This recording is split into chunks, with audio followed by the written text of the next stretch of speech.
2장 9절에서부터 11절까지 봉독해 드리겠습니다.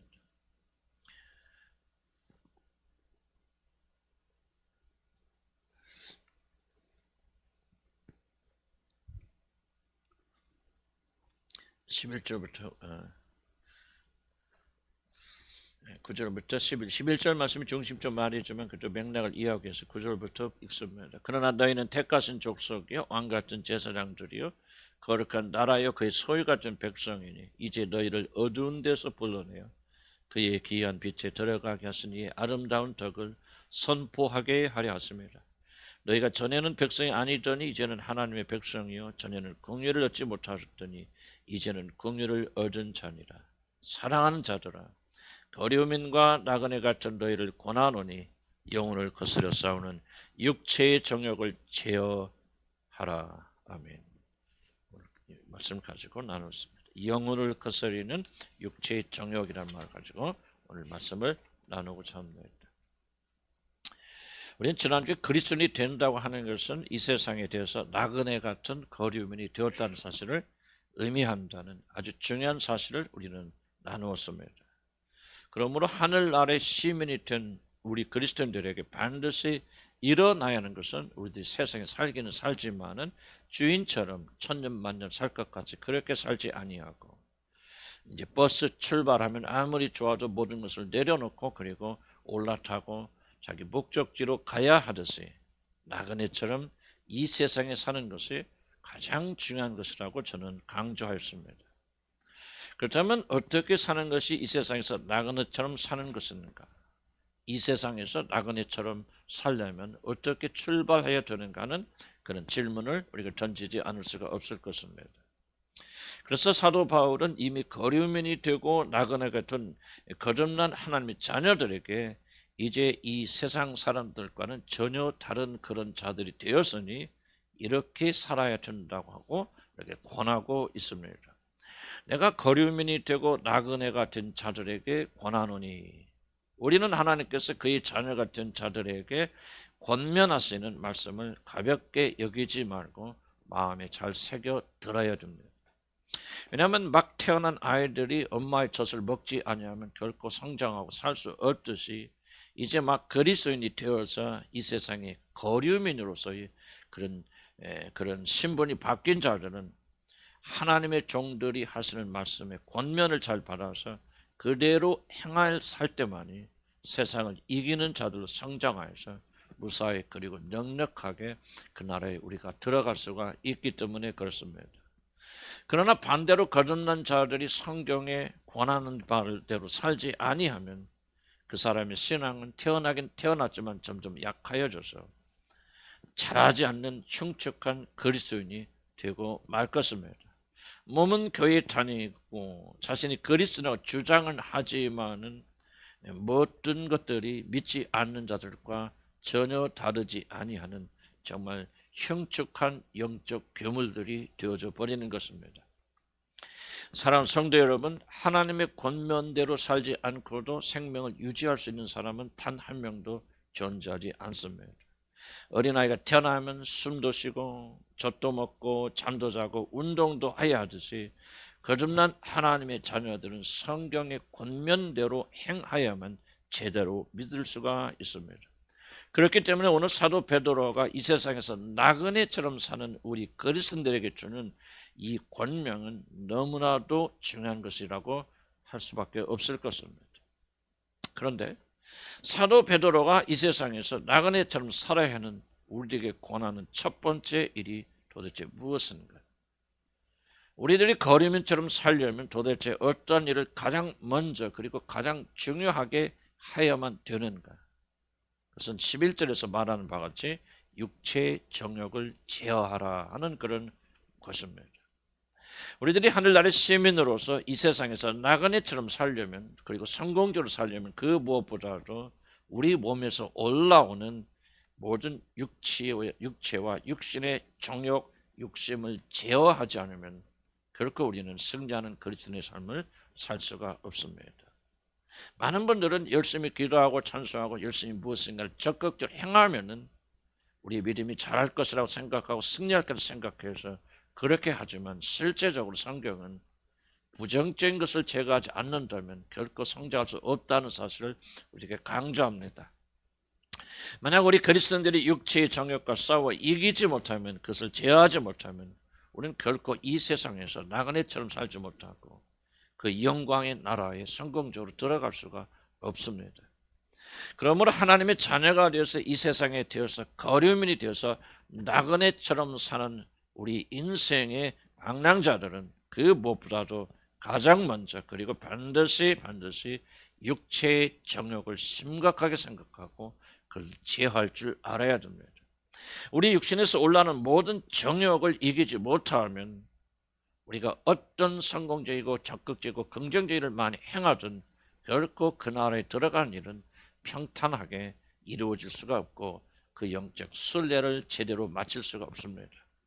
물론 여러분이 아직 거듭나지 않고 하나님의 영을 받지 않았다면 그 영광의 나라에 들어가기 위하여 이 세상에서 나그네처럼 살라고 하는 나의 권면은 별로 의미가 없을 줄 압니다. 그러나 여러분이 만약 거듭나서 하나님의 영이 거하시는 하나님의 자녀가 되었다면은 여러분 안에는 아무리 작아도 그 나라를 사모하고 그 나라에 들어가는 것을 가장 크고 소중한 목적으로 여기리라, 저는 그렇게 생각합니다. 그러므로 우리들이 그 나라에 들어가지 못하도록 방해하는 것을 미워하며 또한 그것을 제거하기 위하여 수고하는 것은 너무나도 당연한 일이고 그리스도인들의 마땅한 의무라고 저는 그렇게 생각합니다.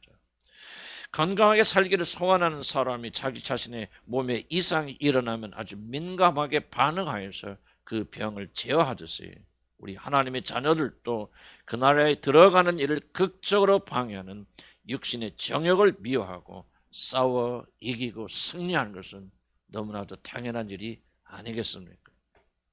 그런데 문제는 우리들이 육신에 따라 내 멋대로 너무나 오랜 세월 동안 살다 보니 오히려 육신의 정욕을 만족시키기 위하여 사는 삶이 익숙하고 편안하다는 사실입니다. 그래서 육신의 정욕을 제어하는 것이 너무나도 중요하다는 사실을 실감하지 못합니다. 이런 이유 때문에 우리는 육체의 정욕이 무엇인가를 말하기 전에, 그것이 무엇인지를 깨닫기 전에 왜 우리들이 그 무엇보다도 육체의 정욕을 싸워야 되며, 왜 성경은 그리스도인이 된 자들이 1번으로 써야 되는 가장 중요한 적은 다른 것이 아니라 육체의 정욕을 제어하는 일인가를 먼저 알아야 됩니다. 사도 베드로는 그 일을 이렇게 말합니다. 우리들이 육신의 모든 정욕과 싸워 이겨야 하는 중요한 이유는 모든 육체의 정욕은 영혼을 거슬려 싸우기 때문이라고 말합니다. 사도가 여기서 밝히는 중요한 사실은 우리 몸에서 올라오는 모든 소원은 그것이 아무리 어떻게 자연스럽고 아무런 문제가 되지 않는 것 같이 보인다 할지라도 우리 육신에서 올라오는 모든 정욕과 욕심은 우리들의 영혼을 대적하여 전쟁을 일으키는 무서운 적이라고 하는 그런 사실입니다. 그런데 육신의 정욕이 우리의 영혼의 원수라는 것을 깨닫고 그렇기 때문에 우리가 육신에서 올라오는 모든 생각들은 영혼의 원수요, 그것이 우리를 영적으로 죽이고 우리 죽이고 멸망시키는 그런 것이라는 사실을 깨닫는 것이 그래서 그렇게 중요한 것입니다. 그런 영화를 보면 여러분 전투를 하지 않습니까? 양쪽 군인들이 나와서 전투를 하는데 그 전투를 지휘하는 왕이나 장군이 그 사람들 앞에 짧은 연설 뭐라고 막 합니다. 그리고 나면 이 사람들이, 이 군인들이 막 소리를 지르면서 막 양쪽에서 막 있는 그런 목소리를 다해서 목축을 둬도 서로를 격려합니다. 이것을 가리켜서 좀 싸움을 돋운다, 그렇게 표현을 하는데, 그런데 이 싸움을 돋우는 모든 내용들이 여러분 무엇인지 아십니까? 한마디로 그 내용은 적에 대한 적개심을 불러일으키고 적에 대한 증오심을 불러일으키는 것이 싸움을 돋우는 것의 내용 핵심입니다. 적을 미워하고 오늘 우리가 이 적을 죽이지 않으면 우리들이 포로가 될 것이고 우리들뿐만 아니라 우리들의 사랑스러운 아내가 저들에게 짓밟힐 것이고 우리 자녀들이 저들에게 사로잡혀서 노예 노릇을 하게 될 것이고 목숨을 빼앗을 것이니 우리가 목숨을 두려워하지 말고 오늘 싸워서 이들을 지키자, 저 원수들을 멸하자 하고 싸움하고 전쟁을 어떻게 하기 전에 그 장군들이 나와서 싸움을 도르는 것입니다. 저는 이것이 매우 중요하다는 사실을 목회를 통해서 배웠습니다. 우리 그리스도의 패배하는 가장 큰 원인은 다른 것이 아니라 우리들의 모든 것을 빼앗고 죽이고 우리들을 영원한 노예로 삼으려고 하는 보이지 않는 적들과 목숨 걸고 싸우고 있다는 사실을 우리가 간파하기 때문에 그렇습니다. 우리 그것을 무시하기 때문에 그렇습니다. 실감 있게 이것이 정말 있구나, 이런 전쟁이 있구나, 이런 전쟁을 통해서 우리가 죽임당하고 빼앗기고 있다는 사실을 우리가 깊이 실감하고 있지 못하던 이 사실에 우리들이 실패한다는 것을 저는 깨달았습니다. 우리들의 여러분의 영혼을 거슬려서 싸우는 적이 있습니다. 보이지 않는 적이 있습니다. 그 적은 우리들을 무너뜨려서 영원히 멸망시키기 위하여 오늘도 쉬지 않고 여러분을 공격합니다. 그런데 그 적들 맨 앞에서 가장 강력하게 여러분을 죽이기 위해서 여러분 영혼을 멸망시키기 위해서 그 앞에서 가장 앞서는 특공대가 있는데 그 특공대가 다른 것이 아니라 바로 육신의 정욕이라고 하는 사실을 오늘 사도 베드로는 오늘 여러분에게 계시하고 있는 것입니다. 정욕은 우리의 영혼을 거슬려 싸웁니다. 이 말이 얼마나 심각한 것인가를 이해하려면 우리는 먼저 도대체 영혼이 무엇이길래, 영혼이 얼마나 중요하길래 왜 사단은 정욕이라는 것을 앞세워서 다른 것이 아니라 이 영혼의 기능을 마비시키는가, 영혼을 거슬려 싸우는가 하는 걸 알려면 도대체 영혼이 무엇인가를 먼저 이해를 해야 됩니다. 이런 영혼이 도대체 무엇입니까? 영혼은 우리 눈으로 볼 수 없습니다. 보이지 않습니다.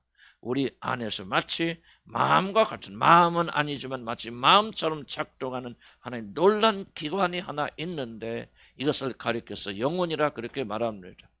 영혼은 하나님을 알게 하고 하나님을 찾게 하고 하나님을 깨닫게 하고 하나님의 뜻을 발견해 순종해 하고 하나님을 사랑하게 하고 하나님께 영광 돌리는, 영혼이 하는 순수한 기능은 하나님과 우리 사이를 이어주는, 하나님의 관계된 모든 것을 담당하는 기관을 가리켜서 영혼이라 그렇게 말하고, 마음은 또 다른 기능을 가지고 있습니다. 그러니 만약 인간에게 영혼이 없다면, 인간의 영혼이 만약 고장나거나 죽어 있다면 인간은 절대로 하나님을 알지 못하게 되고 하나님을 찾지도 못하고 하나님께 순종할 수도 없고 하나님을 사랑할 수도 없게 되어집니다. 한마디로 영혼이 없으면, 영혼이 고장나면 인간은 어떤 경우에도 하나님과 성공적인 관계를 가질 수가 없습니다. 피조물인 인간은 우리의 모든 생명을 하나님에게 의존하고 있기 때문에 이것같이 중요한 일은 없습니다. 몸이 약간 고장나면 고칠 수 있습니다. 정신이 여러분 이상해져 정신이 고장나면 우리가 치유받을 수 있습니다. 영혼이 고장나면 그의 모든 기능은, 하나님 하는 기능은 그 자리에서 멈춰버립니다. 하나님께서 처음 사람 아담을 창조하실 때 그의 몸에 자기 자신의 영을 불어 넣으심으로 아담은 영을 가진 살아있는 자로 하나님 창조하셨다고 그렇게 성경이 말합니다. 하나님께서 아담의 영혼을 직접 창조하셨습니다. 아담은 하나님을 알게 되었고 그래서 하나님과 관계를 가지게 된 놀라운 영혼을 가졌기 때문에 그는 사람이었지만 동물과 달리 마치 하나님의 자녀처럼 하나님과 놀라운 관계를 가지며 에덴에서 그 행복한 삶을 살았던 것입니다. 그러다가 그의 아내 이브가 뱀의 꾀임에 넘어가서 타락하였고, 그리고 아내가 주는 선악과를 먹은 아담도 타락하여서 그들은 결국 하나님으로부터 떠나게 되어집니다. 범죄함으로 인하여서 그들의 그 놀란 영혼은 비참하게 파괴되었고 앞에서 말한 영혼의 그 놀란 기능들은 멈춰버렸습니다. 비록 그들이 영을 가지고 있긴 있지만 영 자체가 죽은 것은 아니지만 그 영은 완전하게 그 모든 기능을 잃어버리고 하나님을 찾지도 못하고 하나님께 나가지도 못하고 하나님께 영광을 돌릴 수 없는 완전한 영적 불구자들, 영적 병신들이 되어져 버린 것입니다. 이것을 가리켜 성경은 인간의 영이 죽었다라고 그렇게 말합니다. 모든 인간 태어날 때 그들의 영혼이 고장난 상태로 이 세상에 온다, 그런 뜻입니다. 그래서 모든 인간은 하나님께서 구원하여 주시지 않으면 하나님을 알지도 못하고 하나님을 찾을 수도 없고 지들이 그래서 죄만 짓다가 결국 지옥에 가게 된 비참한 운명을 가지게 됩니다. 비록 바로 이런 자들에게 생명을 주시기 위해서 하나님은 다른 것이 아니라 자신이 택한 자들에게 오셔서 그들의 영혼을 먼저 고쳐주십니다. 영혼이 살아나지 않으면, 영혼이 고쳐지지 않으면 그들은 어떤 경우에도 하나님을 만날 수도 없고 찾을 수도 없고 진리의 말씀을 깨달을 수 없기 때문에 하나님께서는 구원하기로 예정한 자들 찾아오셔서 그들이 하나님을 알기도 전에, 회개하기도 전에 그들의 영혼을 먼저 고쳐주시고 새로운 사람으로 만들어 주시는 것입니다. 이제 고장난 영혼을 새롭게 만드셔서 이제 죽은 자들이 하나님에 대해서 이렇게 작동할 수 있는 원래 영혼으로 회복시켜 주십니다. 바로 이것을 가리켜 성경은 거듭남이다, 그렇게 말하는 것입니다. 거듭남이란 정확하게 말하면 새롭게 태어났다라기보다는 이같이 고장난 인간들의 영혼을 예수 그리스도께서 십자가에서 흘리신 보배로운 피를 통해서 성령께서 그 피의 역사를 통해서 그들의 영혼을 고쳐주신 것이고 올바로 제대로 작동할 수 있도록 그의 영혼을 회복시켜 주신 것을 가리켜서 거듭남이라 그렇게 말합니다. 하나님이 고쳐주시고 하나님이 살려주시니 우리의 고장난 영혼이 올바른 방향으로 가고 하나님을 향하여 움직이니, 이 세상은 우리들의 영혼이 살 것이 아니구나, 내 본향은 여기가 아니구나, 하나님이 이 세상을 심판한다는 말은 진실이구나, 그리고 우리 모든 자들은 그 심판대 앞에서 영원한 지옥으로 갈 수밖에 없구나, 나는 죄인이지만 내 힘과 내 노력으로는 구원받을 수 없구나, 오직 예수 그리스도께서 흘리시는 보배는 피만으로 나는 건진받을 수 있구나 하는 사실을 믿음으로 고백하게 되고 그 고백을 통해서 그런 하나님의 자녀가 되어지고 바로 그 순간 그들의 신분은 바뀌어서 세상 나라의 시민이었던 자들이 하늘나라의 시민이 되어지는 것이고 멸망하고 멸망하는 자의 그런 백성이고 종이고 노예였던 자식이었던 그런 자들이 하나님께서 사랑하신 그 아들의 나라의 시민이 되어서 우리의 모든 신분과 호적과 모든 것들을 하늘나라로 옮겨주시는 것입니다. 그래서 우리들은 그분에 대하여 죽었던 자들이 이제 세상에 대해 죽고 하나님에 대해서 사는 새로운 존재, 하나님을 아바 아버지라고 부르시는 그런 놀라운 사람이 된 것입니다. 그런데 여러분, 이렇게 하다가 그냥 대충 이렇게 살다가 그날에 쏙 들어가면 얼마나 좋을까요?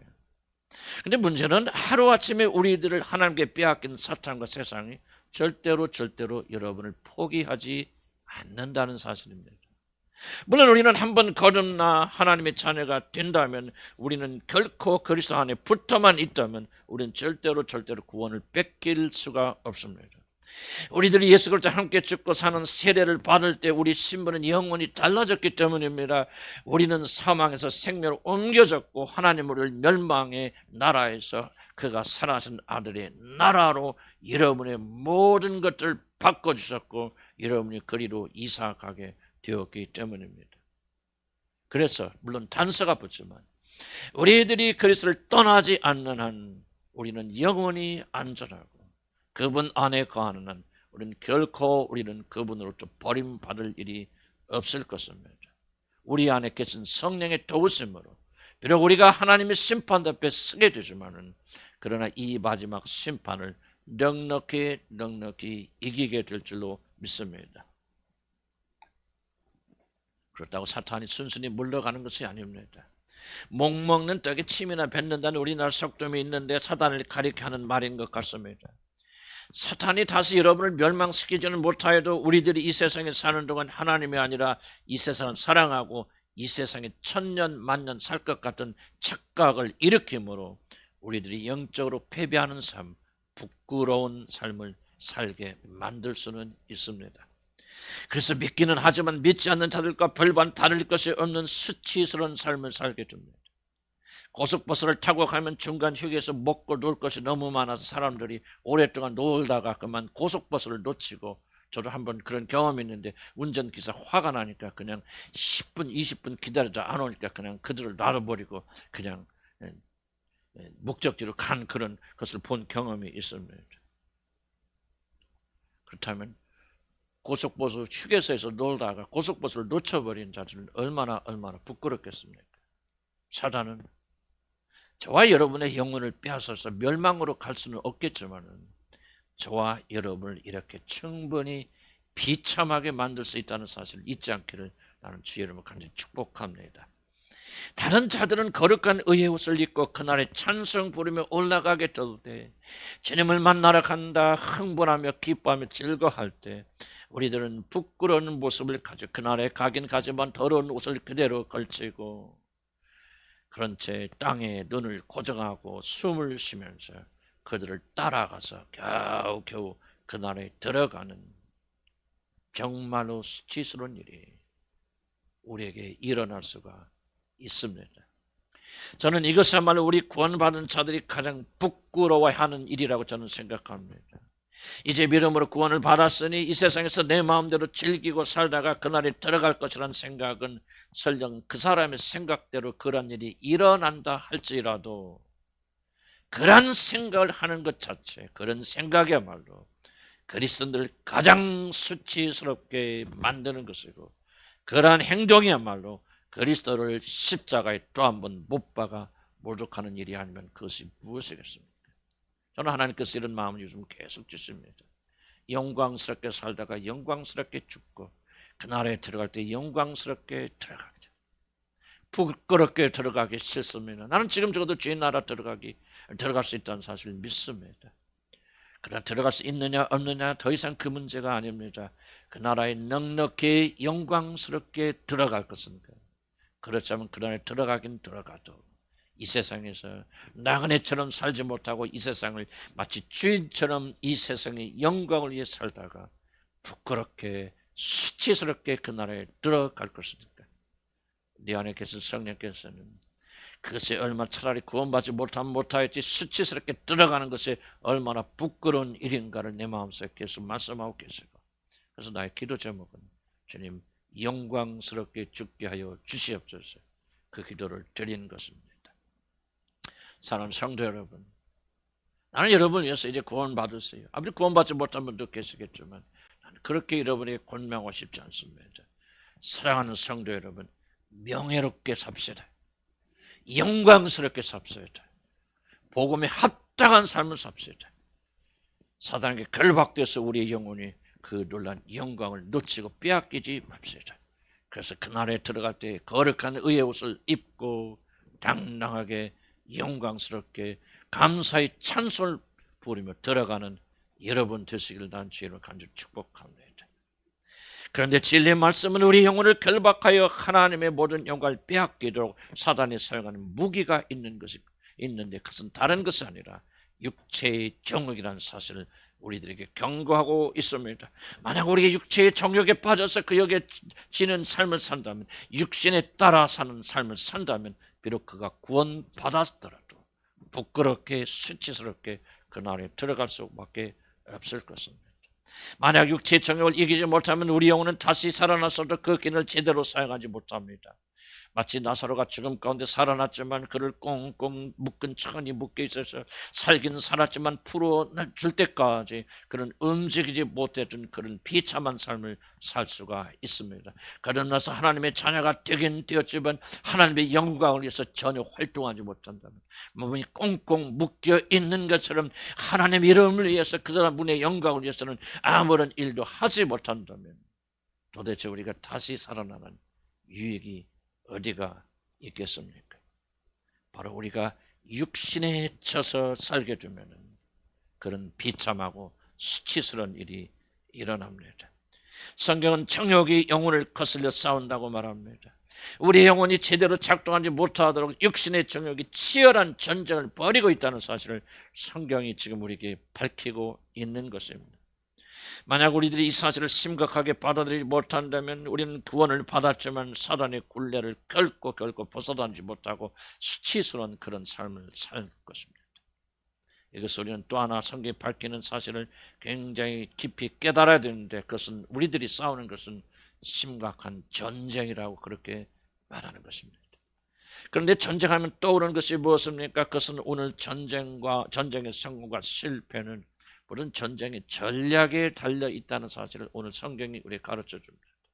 무슨 뜻입니까? 전쟁을 이기느냐 지느냐 하는 것은 그들이 얼마나 큰 힘을 가지고 있느냐, 이것도 중요하지만 그것 못지않게 중요한 사실이 하나 있는데, 얼마나 이들이 서로를 속이는가는 전략의 전쟁의 성패가 달려 있다는 사실입니다. 삼국지에 등장하는 제갈공명이라는 사람이 있는데, 이 사람은 뛰어난 머리로 적을 속여서 많은 전투에서 승리를 하였습니다. 힘이 부족해도 속이기에 능하면 이길 수가 있습니다. 여러분, 가나안 정복 전쟁을 자세히 읽어보면 하나님의 역사하시고 하나님이 함께 하신 전쟁임에도 불구하고 하나님께서 그들에게 전략을 가르쳐 주는 것을 알 수가 있습니다. 숨어라, 매복해라, 뭐해라, 주님께서 전략을 가르쳐 주고 그 전략대로 행하게 될 때 이스라엘 백성이 승리한 것을 볼 수가 있습니다. 우리들이 만약 사탄이 사용하는 속임수를 잘 이해하지 못하면 하나님께서 우리와 함께 하신다고 해도 결코 승리할 수 없다고 그렇게 생각합니다. 아무리 좋은 무기라도 잘못된 방식으로 우리가 사용한다면 우리는 승리할 수가 없는 것입니다. 그래서 우리는 사단이 가장 즐거이 우리가 정욕적이 되기 위해서 가장 사용하는 중요한 무기가 무엇인가 여러분 잘 이해해야 됩니다. 그래야만 준비가 되고 준비된 사람만이 다음에 정욕이 무엇인가 어떻게 승리한가를 구체적으로 알게 됩니다. 바로 그것은 육신의 정욕으로부터 나오는 것은 그렇게 신경 쓸 것이 아니다고 우리를 속이는 이 속임수가 사단이 사용하는 가장 치명적인 무기입니다. 그러한 것들이 영혼을 거스르는 전쟁이라는 사실을 믿지 못하게 우리를 속이는 것입니다. 인간의 정욕이란 자연스러운 것이고 아주 작은 것이기 때문에 그것 가지고 호들갑 떨 필요가 없다, 음란하고 방탕하지 않고 그것만 중요한 것이지, 이제 너희 몸에서 나오는 자연적으로 뭐가 이 조그만 것들을 그렇게 크게 신경 쓸 것이 없다라고 사단은 속이는데, 이 속임수에 녹음하게 되면은 모든 그리스도인들은 거기서부터 파멸당하게 되어집니다. 사단의 전략을 이해해야 됩니다. 사단의 전략이 무엇입니까? 나는 존재하지 않아, 그리고 뭐 이런 것들은 아무렇지도 않아, 심각하지 않아, 이런 식으로 우리를 속이는 것이 바로 사단의 전략입니다. 저도 때때로 인터넷이나 유튜브를 볼 때, 물론 뭐 나쁜 거나 뭐 은혜롭지 못한 건 보겠습니까? 그러나 그걸 볼 때마다 이런 생각하면 뭐 이거 이 정도 가지고 뭐 내가 뭐 이거 빠지는 것도 아니고 음란한 것을 보는 것도 아니고 뭐 하는 것도 아닌데, 그냥 내가 피곤하고 아무것도 할 수 없으니까 그냥 잠깐 보는 것인데 뭐 이것이 크게 대수야 뭐야, 뉴스가 됐건 뭐가 됐건 나는 절대 그런 걸 보지 말라, 그것이 나쁘다고 말하는 것이 아닙니다. 바로 사단의 숨은 전략이 바로 이러는 것이랍니다. 사단이 여러분을 멸망시키고 공격하게 될 때 절대로 사단은 정말 중요한 것은 뭐냐, 나는 존재하지 않아, 지금 너희들이 하고 있는 일이 나는 개입하지 않아, 나하고 상관이 없는 일이야, 괜찮아, 그냥 그거 뭐 그게 큰 대수야, 뭐 그게 큰 문제야. 이렇게 조금씩 우리 속여 넘겨가는데, 바로 이 속임수의 저와 여러분이 걸려 넘어지면 모든 것이 잃게 되어진다. 그것이 바로 사단의 전략이다. 사단과의 전쟁에서 승리하기를 원한다면 이 극히 조그만 엄청난 것으로 우리들이 넘어지는 것이 아닙니다. 이 그렇게 조그만한 것들, 무시하기 쉬운 것들, 아무것도 아닌 것들, 뭐 이까지 하는 것들이 쌓여서 우리가 넘어지게 되어지는데, 이것이 바로 사단의 전략이라고 합니다. 만약 우리 믿는 하나님의 거룩한 백성들이 이와 같은 사실을 우리가 받아들이지 못한다면은 우리는 결코 승리할 수 없다라고 그렇게 생각합니다. 오늘 제가 설교하는 내용에 보면 핵심적인 내용이 이겁니다.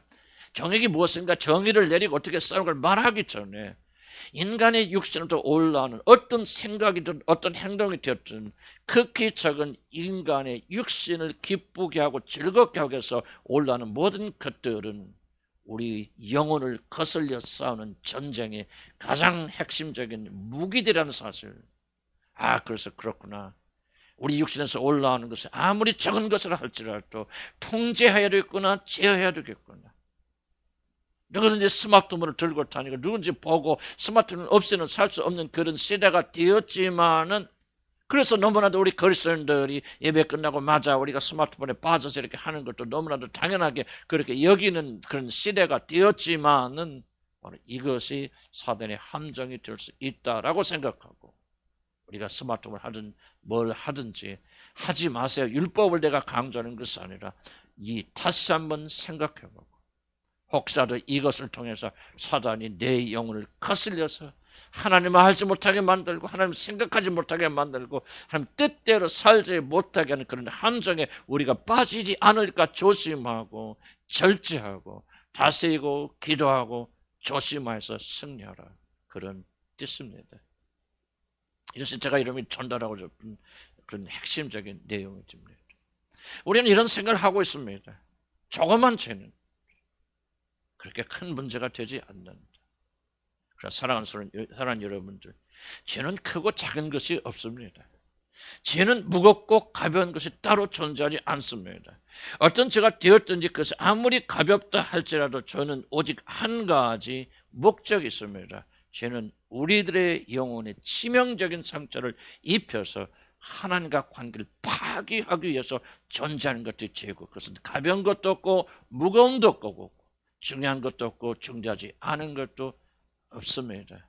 그러므로 우리는 육신에서 올라오는 영혼을 거슬리게 해서 이런 모든 것들이 아무것도 아닌 것 같이 보이고 뭐 이런 것이 어떤 피해를 줄 것이 그렇게 생각되는 것이라 할지라도 우리는 반드시 성령이 주시는 지혜 가운데서 이 모든 것을 조심하고 제어하고 그리고 지혜롭게 처신해야 됩니다.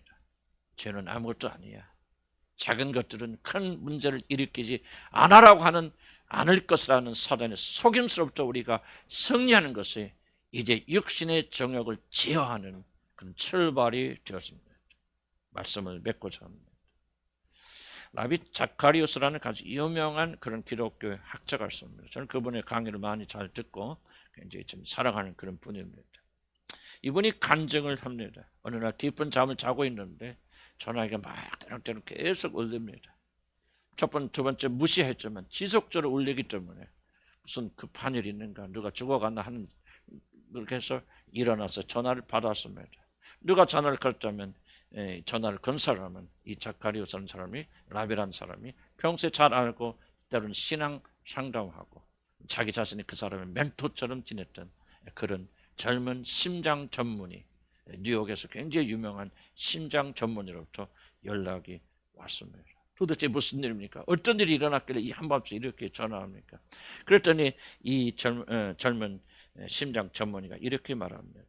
자네 근무하는 뉴욕의 큰 병원에 오늘 응급실에 한 사람이 실려왔는데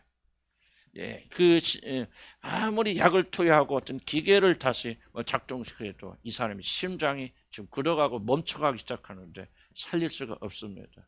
그래서 급히 이 심장 전문인 이분을 향해서 이제 연락이 와서 병원으로 응급실로 내려가서 이제 이 사람 처치합니다. 그래서 자기가 가지고 있는 모든 지식을 동원해서 거기에 필요한 약을 투여하게 되고 또 심장 박동기 막 하는 거 있지 않습니까? 심호흡시키고 하는 기계를 사용해도 심장이 돌아오지 않습니다.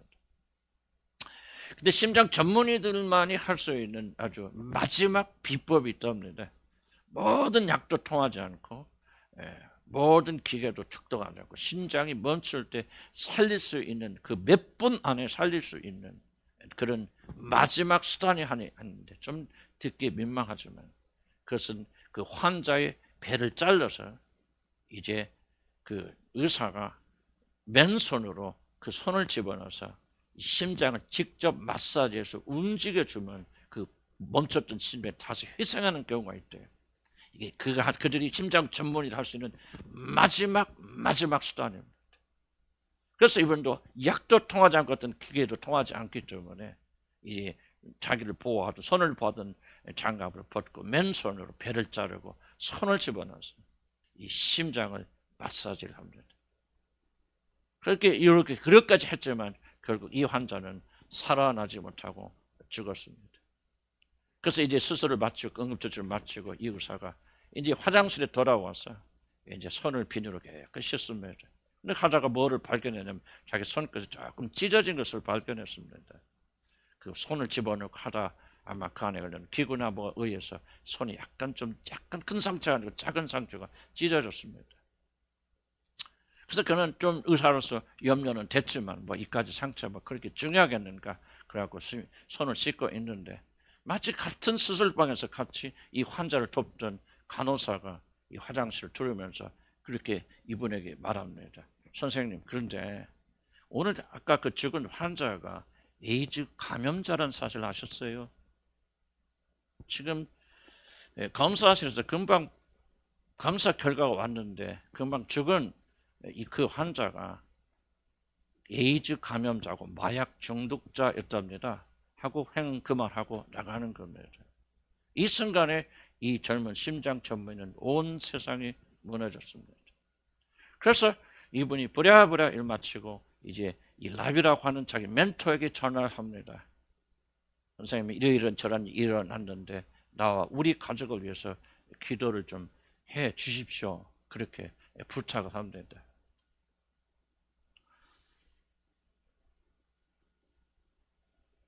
그래서 이 라비란 사람이 조금 의아했습니다. 아니 선생님 그렇게 뭐 큰 상처도 아니고 약간 좀 이렇게 찢겠다는데 뭐 그게 그렇게 큰 염려할 사항인가요? 그랬을 때 이 젊은 심장 전문이 이렇게 말합니다. 선생님, 많은 상처가 많은 피가 필요한 게 아닙니다. 에이즈 감염자의 피 한 방울만 내 몸 스쳐 지나가도 내 모든 인생은 다 끝납니다. 그리고 우리 모든 가족은 완전히 파멸로 들어갈 것입니다. 이런 일을 일어나지 않도록 나와 우리 가족을 위해서 기도해 주세요. 울면서 그렇게 심장 전문의가 기도하다 전화했답니다. 잘 들으시기 바랍니다. 심장 전문의의 말을 다시 한번 기억하시기 바랍니다. 많은 피가 필요한 거 아닙니다. 큰 상처가 나야 내가 죽는 거 아닙니다. 단 한 봉의 피만 내게 스쳐 지나가도 나와 온 가족은 온전히 파멸됩니다. 기도합시다.